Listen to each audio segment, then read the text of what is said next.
I know everybody's wondering, where's your review of Dr. Aquino's Satanic Bible's 50th anniversary edition? Where is it? Why aren't you doing this? Well, honestly, I saw a video the other day, and it was about a vegan that stated the Okinawan diet is the opposite manner of eating from the Atkins diet. And this isn't really true, right? It's not really true. So the Okinawan diet, macronutriently, the Okinawan diet is different from Dr. Atkins, what's called Dr. Atkins' New Diet Revolution, the weight loss diet that Dr. Atkins promoted. But it's not necessarily different from Dr. Atkins' age-defying diet. Although, yes, it is higher in carbohydrate, which is something that Dr. Atkins rightly recommended against. Okay? But ultimately, it's not the macronutrient composition of the Okinawan diet is most likely not why the Okinawan diet works the magic that it works. Okay? So why would the Okinawan diet work the way that it works? Well, the reason is micronutrient density. It's extremely high in trace minerals, vitamins, minerals, plant chemicals, all these things that, we are not getting most people are not getting. That's why the blue zones, if you look at the blue zones, whether it's Okinawa or Sardinia or Loma Linda, California, or Greece, Icaria, Greece, or the Nicoya Peninsula in Costa Rica, etc. The reason that these people are living longer is not necessarily macronutrient. It's not the macronutrient composition, although people will swear it is. It has to do with the micronutrients, the trace minerals, and the phytochemicals, and the vitamins and minerals, and other things, the macro minerals like the calcium, magnesium, etc. Now, how do I know this? Well, because the triage theory pans out. Now, the triage theory is the theory by Dr. Bruce Ames, which is true. It's been proven true, which has now vindicated so many people that have encouraged micronutrient supplementation. Who are these people that it has vindicated? People like Dr. Joel Wallach. Okay, Dr. Joel Wallach vindicated himself with his own research, actually. But Dr. Ames vindicated people like Dr. Joel Wallach, Dr. Robert C. Atkins, Dr. Abram Hoffer, Dr. Linus Pauling. All these people from the past, these were known things, okay? Now, one of the key measures, one of the key factors that is important to delaying and retarding the aging process is what? Genomic stability. Now, as you will see in the description, I didn't feel like just going through every freaking micronutrient to show how it leads to genomic stability and yada, yada, yada. But obviously the B vitamins have a special ability to encourage genomic stability, as does vitamin C, and that is what you will see in the description of the video. You will see links to this where there's research that shows that, niacin or thiamine or folate, these things help with genomic stability, okay? You will also see a link to where vitamin C leads to genomic stability, where selenium's a mineral, leads to genomic stability, where zinc leads to genomic stability, okay? Now, why, now I want to remind people I'm not a doctor, I'm not a cardiologist, I'm not a chiropractor, I'm not a registered nurse, I'm not a dietitian, I'm not a nutritionist. Okay, so why do people need to supplement with micronutrients? Well, to get levels of micronutrients that will retard the aging process, it's not possible to get these in food because the balance of micronutrients necessary to retard the aging process are not present in nature. It's not present in a natural diet. So, what kind of diet should a person start with if they want to retard the aging process? Well, quite literally, I've made many videos on this. The Dietary Wisdom of the Great Apes is one video I made. I've made a number of videos about Dr. Atkins' diet. I don't support Dr. Atkins' original heavy meat diet. I don't think that's a good idea, but the Eco Atkins diet, which is a vegan version of the Atkins diet, is very, very ideal to control blood sugar, to control blood lipids, to control C-reactive protein levels, to control blood pressure, to control a lot of these things. If you are doing an Eco-Atkins style diet, you will notice many health benefits, and there's links to what an Eco-Atkins diet is. One of the problems, I think, and I'm going to get deeper into this, when people say, oh, the Atkins diet is the opposite of the Okinawan diet. Yes, macronutriently speaking, it is. But this is a very simple way of understanding what things are. Now, see, as great apes, okay, as glorified chimpanzees, okay, we have a very unique diet. Okay, we have a diet that is the same, virtually the same diet as the chimps, okay? And we've had this diet since we've been chimps. A couple factors that differ from the human diet, from the chimpanzee diet, is we eat legumes and whole grains. Now, both legumes and whole grains have been linked to increased longevity in humans. Increased consumption of whole grains and increased consumption of legumes and vegetables in general have been linked to an increase in longevity in human beings. So, why? Why do we eat these things while chimpanzees don't? We cook our food. Cooking the human animal, the human organism has evolved to consume cooked food. Okay? Now, when you eat an Eco-Atkins style diet or a high-protein vegan diet, I'll just call it a high-protein vegan diet. People might understand what that is more. Okay, like last night I had 3 cups of lentils. Okay? 3 cups of lentils has like 50 grams of protein, maybe a little more, maybe like 55 grams of protein, and about 100 grams of carbohydrate. Okay? Not very much fat, but about 100 grams of carbohydrate and 50 grams of protein. That's a lot of carbohydrate to eat at one meal, right? No, it's not. Because about 50% of the carbohydrate comes from dietary fiber. Okay? So you subtract the dietary fiber from the carbohydrate, and you see you got about a 1-to-1 ratio of protein to carbs. Okay? So you got about a 1-to-1 ratio of protein to carbs, and on top of that, you get 50 grams of fiber. Okay? This fibers are very important to having a healthy gut microbiome. And this is one of the things that, people do not understand. Like, this is so overlooked. People go, well, primitive man ate 17 billion times more protein than, the modern human. They also ate quite a bit more fiber. You're talking over 100 grams of fiber a day in the average hunter-gatherer population. So when you see these carbohydrate levels, like in the Okinawan diet, oh, it's all carbohydrates. High fiber carbohydrates. What does fiber do? And I still have to do a review of Dirk Pearson and Sandy Shaw's weight loss, longevity weight loss program.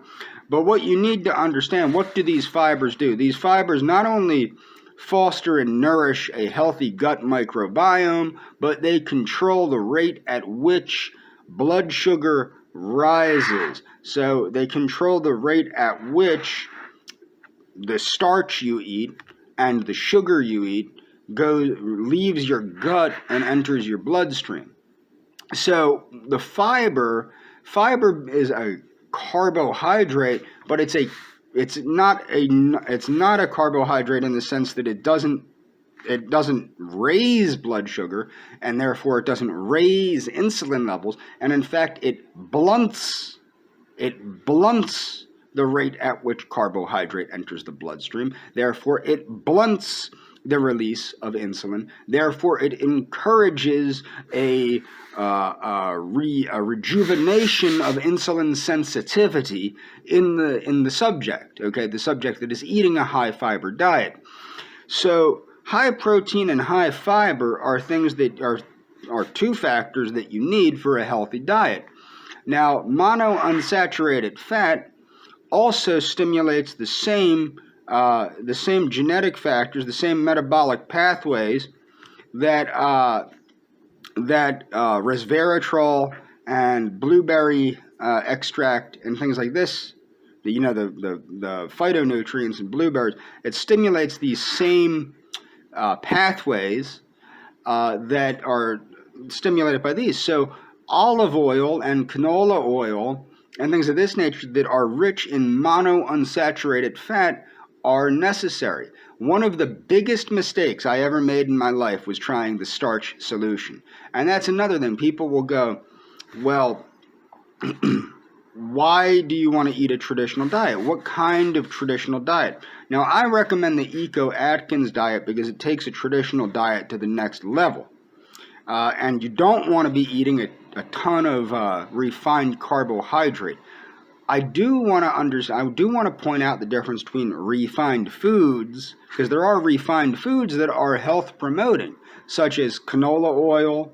And I'm going to leave a link to my playlist on superfoods you were convinced were deleterious to your health. What you need to understand is basically a refined food is a food that has been changed from its natural state. Tofu is a refined food. It's also one of the most health-promoting foods you can find, and you can eat an Atkins-style, Okinawan-style diet. How do you do this? An Atkins-style, Okinawan-style diet. How? This sounds impossible. By focusing more on soy products, by focusing more on seitan, by focusing more on seeds and less carbohydrate dense vegetables like bitter melon and greens and seaweed and things of this nature, you can eat a lower or even low carbohydrate diet with the same ingredients that pack the same micronutrient punch as the Okinawan diet, but without the crazy blood sugar issues that could be caused if you are not eating a high fiber version of the Okinawan diet. You could also eat a very bad Okinawan style diet full of spam, full of refined noodle type things. And that's the thing. People don't understand. You have to look at the basic ingredients. Just because you're following an Okinawan style diet does not mean you're following the Wilcox's Okinawan protocol. Okay, and this is what people don't understand. So you want to get your micronutrients from food, okay? Your base comes from food, but you want to be getting it from supplements if you're serious about retarding or rejuvenating yourself. Another thing is, like, talking about genomic stability. Niacin, B3, helps promote genomic stability. However, high doses of B3, such as regular nicotinic acid, can cause flushing and things like that, and can cause liver damage in extremely high doses. But niacinamide, which is the non-flushing form of B3, can also cause liver damage quite easily. And NMN, nicotinamide mononucleotide, I hope I said that right, you might have to look it up. It's a better form of niacin. It's a form of niacin that doesn't seem to have the same health impacts. So you can take it in a higher dose, and it will rejuvenate your NAD plus levels, and it will encourage genomic stability, and it will encourage mitochondrial health. But this doesn't mean that you shouldn't be taking a little bit of niacin in the form of niacinamide or whatever. And you should be taking a B complex, of course, that has all of the B vitamins, and you should be taking folate, okay? All of these things are necessary. I think that the concentration on NMN has to do with a lot of David Sinclair's research, but what you will find out, especially such as folate is a well-known substance that helps promote genomic stability, as is thiamine, a lot of the B vitamins, B12, cobalamin. These are all known to promote genomic stability. The B vitamins are a very nucleic acid, they're necessary for the proper manufacture of nucleotides. And that's what people, I think, don't grasp. And it's not just one B vitamin that's going to save your ass. And that's the whole reason that supplementation with various nutrients, covering all of your bases with these supplements, is so necessary, and why people like Joel Wallach are really heroes. They're really heroes because, and Adele Davis, people don't even know who Adele Davis was, but this is why Adele Davis and Dr. Robert C. Atkins and Dr. Joel Wallach, these people are true heroes of human civilization, of the human species, for promoting the proper use of supplementation to promote health decades, half a century before people were doing this. People like Adele Davis, Dr. Robert C. Atkins, Dr. Wallach, these people were all promoting, even, what's his name? Jack LaLanne was another one. And the dude that inspired him, Paul Bragg. These people deserve so much credit for trying to, well, not Joe Weider, Joe Weider, the bodybuilder. These people deserve so much credit for being ahead of their time, promoting these health-promoting substances long before the general public was aware of it, long before the scientific community was fully aware of it. Although the scientific community has been aware of these things much longer than people think. So the kind of diet, obviously, is a diet that is more or less macronutriently balanced, high fiber, high plant protein, and you can get a balance of plant proteins through your soy products, your legumes, your whole grains, etc. Of course, if you have allergies to things, you have to adjust your diet, blah, blah, blah, blah, blah. But the thing is, I also want to point out the problems with these low protein gurus. A lot of people, including gerontologists, like Dr. David Sinclair and others, have been saying low protein, Walter Longo, low protein. I have my doubts. A low protein diet damn near put me in the grave, okay? And as soon as I started going back to my vegan Atkins diet, my health started improving slowly.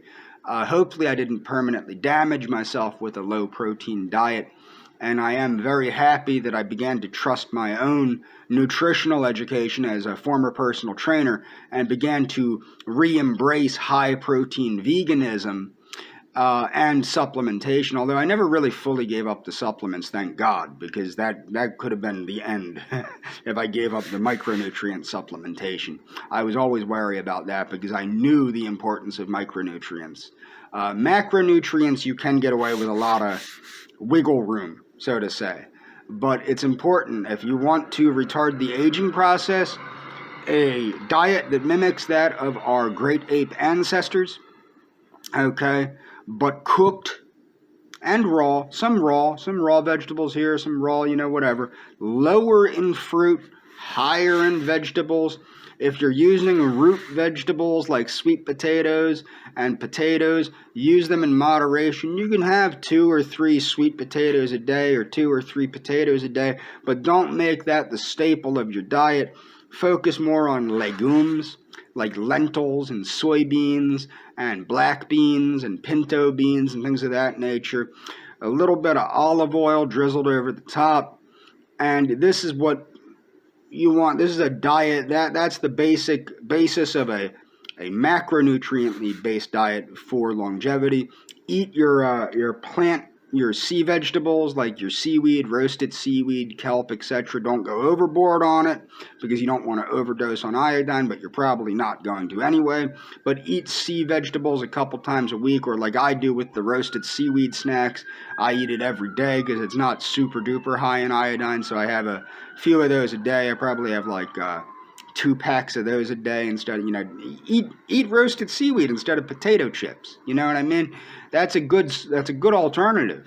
A good alternative to potato chips is roasted seaweed snacks, which you can buy on Amazon. I'm lucky enough to have a Korean supermarket right down the road from me, but you can get them either from Amazon or hmart.com. You can actually, the same Korean supermarket I shop at, you can shop at online and get them shipped to you, I believe. Drink phytochemical rich food beverages like green tea, cocoa, things like that. If you're sensitive to caffeine, be careful. Don't overdo it. Remember, you can get these in supplement form. I take quercetin, I take resveratrol, I take the blueberry phytochemical that I can't pronounce. I take lemon peels and orange peels. I put them in water and shake it up with a little bit of sweetener. It's delicious. So remember, these are all things that you need to have a balanced diet, and then from there you start supplementing and things like that. But yeah, I think it's absolutely ignorant as hell to say that the Atkins diet is the reverse of the Okinawan diet, or that the Okinawan diet is the reverse of the Atkins diet. It's just not the case. And that's all for this video.